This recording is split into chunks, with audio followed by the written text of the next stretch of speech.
to the old and reacting to the latest. Every single genre that's Birdman's taste. Everybody's welcome here in Birdman's place. Yeah. What's shaking, bacon? Birdman here. Welcome to my place. As always, thank you for stopping on in. Ladies and gentlemen, you have tuned in to yet another reaction/review video. And we're going to dig right in. But first things first, I'm going to need you to do something for me. Follow me on twitch.com/Birdman'sPlace for all of my live streams. They're the lifeblood of this channel. They're a marathon and we have a blast. Secondly, ladies and gentlemen, I'm going to need you to go ahead and relax. Take your shoes off, kick your feet up, and enjoy, because we going to have some fun today. Now today, ladies and gentlemen, I'm excited because I'm going to be doing a reaction to something I don't normally do. But I actually did one of these recently. This is a Battleship, New Jersey video, and it's called, Why is there so much wood on a steel battleship? I don't know. But let's find out. And at this point, ladies and gentlemen, there's really only one thing left to do.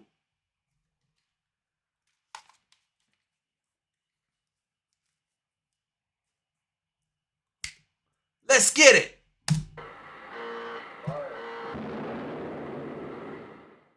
Hi, I'm Ryan Szymanski, curator for Battleship New Jersey Museum and Memorial. And today we're going to talk about the use of wood on the battleship.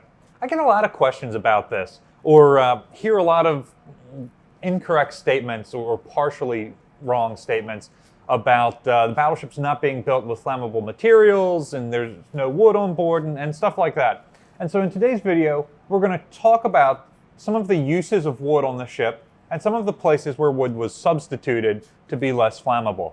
We're sitting here in the officer's wardroom, which is one of the spaces that has wooden-looking furniture in it. But just like in the captain's cabin and other places around the ship, all of this furniture is made out of sheet metal. But it's been meticulously hand-painted to have a wood grain on it. My favorite piece of furniture is the cabinet that holds the ship's silver, because it not only has the wood grain painted on it, but it has the joints where multiple pieces of wood come together, and it even has little black fastener holes painted on it to make it look as much as possible like real wood furniture. Obviously, we all know that wood is very flammable, and yet it was used on ships for thousands of years. I mean, ships were even made out of wood entirely for that length of time. And even as the transition from wood to steel starts to be made, you still see significant amounts of wood being used inside of ships. For example, USS Monitor, even though she's the first American ironclad vessel in the US Navy, her interior compartments are largely made out of wood. Her subdivision is largely made out of wood. Her underwater hull is largely made out of wood. So there's all sorts of ornate wooden furniture and partitions between officers' staterooms and things like that. So she continues to use a lot of wood. Advance another 30 years and you get to the cruiser Olympia, and likewise, a lot of her furnishings on the inside of the ship is still made out of wood. You're starting to see more of a transition to metals, but especially in officers' quarters like the captain's cabin and the admiral's cabin, you still see a tremendous amount of wood. And this carries on even into World War II. And it seems like for the US Navy, 1942 is the point when they start to really reduce the amount of flammable objects on ships. Fire obviously is a huge hazard on a warship. You're not only carrying hazardous materials like fuels and paddlers that are extremely explosive or flammable, but... It's very interesting because, I mean, I haven't been on a whole lot of battleships. I have been on some, but it is intriguing now that I'm thinking about it. There is a lot of wood on them and very flammable. So it makes a lot of sense to ask the question, why? Also, unlike your home, if it catches on fire, you can't just run outside and escape the flames. Yeah. You're stuck on the burning object. I can't swim that good. Nowhere else to go. So it seems like the attack on Pearl Harbor was one of those moments that galvanized the U.S. Navy into starting to remove flammable objects from a lot of their ships. And it wasn't just the attack on Pearl Harbor, but subsequent battles revealed that burning was a really serious problem, even on their modern steel-hulled vessels. And so as the Navy is starting to improve their damage control techniques, they're starting to get rid of as many of the things that are flammable as possible or reduce the threat. So one of the ways in which that is performed on ships like New Jersey that would traditionally have ornate wooden furnishings, they start to paint on the new wood pattern. And furnishings we find that have it painted on is usually a dead giveaway that that's an original feature to the ship. Post World War II, particularly in the 60s and the 80s, you get things like this door over here, where rather than having it painted on, it's like a vinyl adhesive that goes on. And the tops of these counters are like that as well. So what's with that? That all goes back to you never let progress stand in the way of tradition. Even though the Navy is evolving out of using flammable materials on the ship quite as much, they still need to keep the idea of that material there because that's what they've always done. So it's like a tradition type thing. Of course the captain and the officers are going to get ornate wooden furniture. Well, just because the Navy remediates a lot of the wood on the ship doesn't mean that it's not still used. There are tons of places that wood is still used on the ship. In fact, we have a carpentry shop on board from day one through the end of the ship's career. In fact, during World War II, the rating of damage controlmen didn't exist, and it was the carpenter's mates who did that. So one of the main types of wood that was on the ship is the shoring timbers. And these are used in damage control a lot. So for things like, let's say we've got a watertight door here that's part of a watertight bulkhead, but everything forward of this bulkhead is flooded. Actually, here in the wardroom, this would be aft of this bulkhead.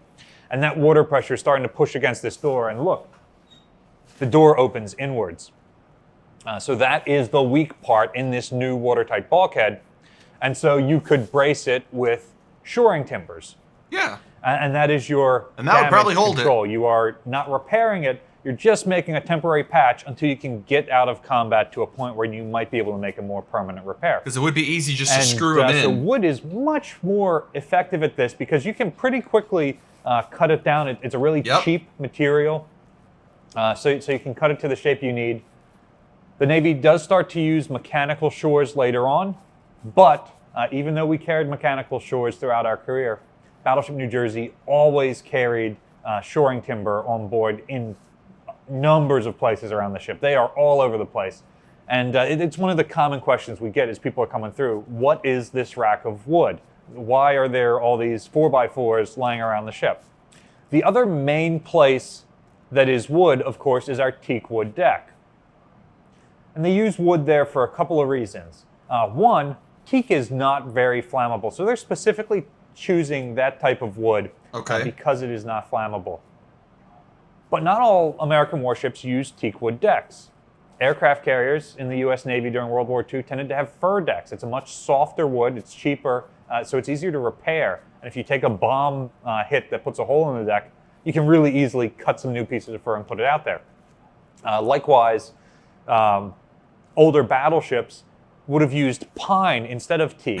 Even battleships like Texas that are serving in World War II right next to New Jersey with their teak wood decks.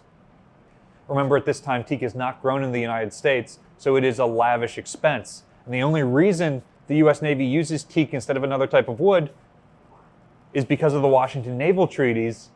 They limit the weight of the ship. Because of the strength of teak, you can use 2 inches of that instead of the 4 inches of pine like Texas has. And so you're saving weight that way. Yep. But why have a wood deck at all? One, the teak is less slippery than wet. Because of the grain of the wood, it has a natural profile. It's not smooth. And two, it is much better insulation than steel. Oh. Think about what they were using as insulation during World War II. In engineering spaces, they had asbestos, sure, but most of the rest of the ship was insulated with cork, which is much more flammable than teak or even pine. anything. Especially because it was in smaller, thinner chunks. It was easier for that to catch on fire than a big 4-inch block of wood. So, the Navy needed that insulation material. It made more sense being on the outside of the ship where it's blocking the sun from even hitting the steel and radiating inwards than it did on the inside of the ship. So they tended to insulate bulkheads with cork and the overheads with a wood deck. Now, obviously, as fiberglass insulation comes into use, that tends to be used on interior overheads, and you see teak decks disappear, so that even by the Vietnam War, only the old World War II holdovers still have teak decks. And not all of them, for that matter. Stop painting wood decks on your destroyer models. It drives me crazy. Go visit Kidd or Slate or any of these other destroyers. They have steel decks, exclusively steel decks. I'm sure there are some destroyers out there that had wood decks, but by and large, they don't. Stop painting them like that. There are lots of that just other doesn't make uses sense. of That's wood just a around waste. the ship. For example, places where they don't want to, or the crew there don't have the skill set to weld a piece of plate metal. There's lots of places where there's wood installed. So for example, in the engine rooms, when they installed the halon suppressive gas alarms on the throttle boards, it was just, looks like a piece of pine to me that they bolted onto the existing board as opposed to welding a piece of metal. I don't know if there was another reason for using the wood other than it was just easier to work with. But things like that is an authorized ship alteration. It's not an unauthorized ship alt, like somebody deciding, hey, I want a wooden workbench here. Things like the butcher's block in the galley. Like all of these are made out of wood, date back to when the ship was built. So even as the Navy is trying to remove flammable materials, they are accepting wooden objects because it is the best sort of material for the job. There you go. At that time. Our volunteers still use the ship's original carpentry shop and the original teak wood deck that we're removing from the ship to make products. There's a link in the description below to the ship's store where you can see some of the products that we make on board. Check them out. Your purchase of those materials helps support the ongoing restoration of the ship. In addition to support like that, we also receive support from the New Jersey Department of State, also from a number of other businesses and private individuals like yourselves. We really appreciate that support, and it helps us restore the ship. You can also support us by liking, sharing, and subscribing so more people find out about us and the museum. Thanks for watching. Very cool. Very interesting. I'm a history buff guy, so I absolutely love seeing things like that.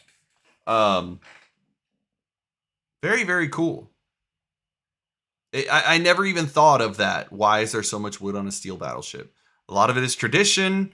Like I said, insulation, weight, and keeping from slipping. Lots of reasons to use it. I guess the benefits outweigh the negatives. So it makes sense. I dig it. Very, very cool. Ladies and gentlemen, I hope you enjoyed this as much as I did. Follow me on social media. My links are right down here. If you'd like to be a member of the flock on Patreon, get some exclusive content, videos you won't see on the channel, videos YouTube doesn't want you to see that they blocked, those are on there. You can get early access to my videos. You can get your request shout at the list faster. You can get 10% off of merchandise. You can be there for Turn It Up Tuesdays. We have a lot of fun. Movie nights, comedy nights, wrestling nights, video Q&As with artists, video Q&As with other YouTubers. It's an absolute blast. I film all my reactions live with the flock. Come be a part of it. Come check it out. Information up here. Link in the description below. Like, share, subscribe, pass me around. Let's grow the Birdman Fam. Birdman Fam flock. I love you guys. I mean it. I'm going to see you on the next one. All right. Much love. God bless. Peace. What's shaking, baby? Birdman here. If you like this video, go ahead and become a member of the Birdman Fam by hitting that subscribe button and that notification bell. Also, make sure to watch the videos on this screen as well as the playlist I put together. You can also become a member of the flock, get some behind the scenes fun, early access, and your request shout out the list faster. Check that out as well. Birdman Fam flock, I love you guys. I'm going to see you on the next one. Much love. Peace.